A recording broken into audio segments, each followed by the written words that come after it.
উচ্ছৃঙ্খলতাবাদী বলতে না পারে। কি?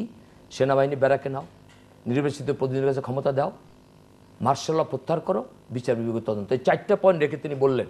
তার মানে তিনি পাকিস্তান ভাঙলেন না। কিন্তু বাকি বক্তৃতাটা, আমি যদি হুকুম দেবার নাও পারি, তোমাদের যার যা কিছু আছে তাই নিয়ে শত্রুর মোকাবিলা করো, ঘরে ঘরে দুর্গ গড়ে তোলো, মনে করো রক্ত যখন দিয়েছি রক্ত আরও দেবো বাংলার মানুষকে। সুতরাং এই যে বক্তৃতাটা দিলেন, শ্রদ্ধা ভাবি বঙ্গবন্ধুর প্রিয় সহধর্মিণী, যার কাছে বঙ্গবন্ধু সাংঘাতিক শ্রদ্ধা করতেন, ভাবিকে ভালো গভীরভাবে ভালোবাসতেন, সেই ভাবি, এটা সত্য।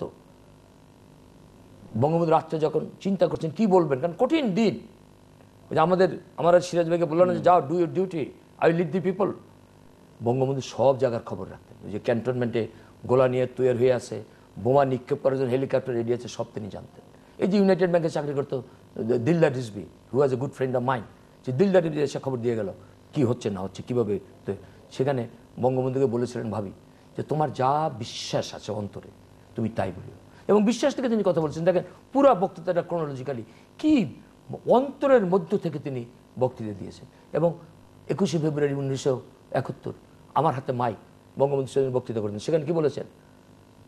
আপনারা একদিন আমাকে রক্ত দিয়ে পাকিস্তানের কারাগার থেকে মুক্ত করেছেন, আমার সময় শেষে এই রক্ত দিয়ে আমি আমার সেই রক্তের ঋণ শোধ করব। অর্থাৎ একজন মানুষ মৃত্যুর জন্য তৈরি। 25শে মার্চ রাত্রেবেলা কি বলেছেন? আমরা যখন যাই বলে আমার জন্য ভেবো না, আপনাকে তো ওরা হত্যা করবে। আমরা যখন বলেছি লাভ হবে না, আমাকে হত্যা করলে লক্ষ মুজিবের জন্ম হবে, আমি আজ তৃপ্ত। ইংরেজি বলেন আবার আই এম নাও স্যাটিসফাইড।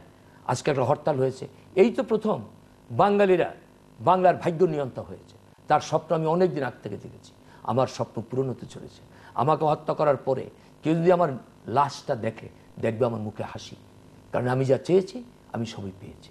তো সেই জন্য আজকে সেই রাজনীতি, আজকে ধরেন আমরা সরকারের ক্ষমতায়, আজকে বিরোধী দল বিএনপি অনেকদিন পরে পার্লামেন্টে গেছে। আমি যে পার্লামেন্টের যে ভাষা, আমরা যে ভাষা ব্যবহার করি, এটা তো পার্লামেন্টের ভাষা না। পার্লামেন্টে দাঁড়িয়ে কঠিন কঠিন কথা বলা যায়, কিন্তু যেভাবে মানে আমি যেন দুঃখিত। এর জন্য আপনি কাকে দোষী না, আমি আমাকেও দোষী করি, আমি কাউকে দোষী করতে চাই না, কিন্তু আমরা বুঝতে চাই না যে রাজনীতিবিদদের মানুষ আমার মতো ছেলেকে 26 বছর বয়স 69-এ পল্টন থেকে মাথায় নিয়ে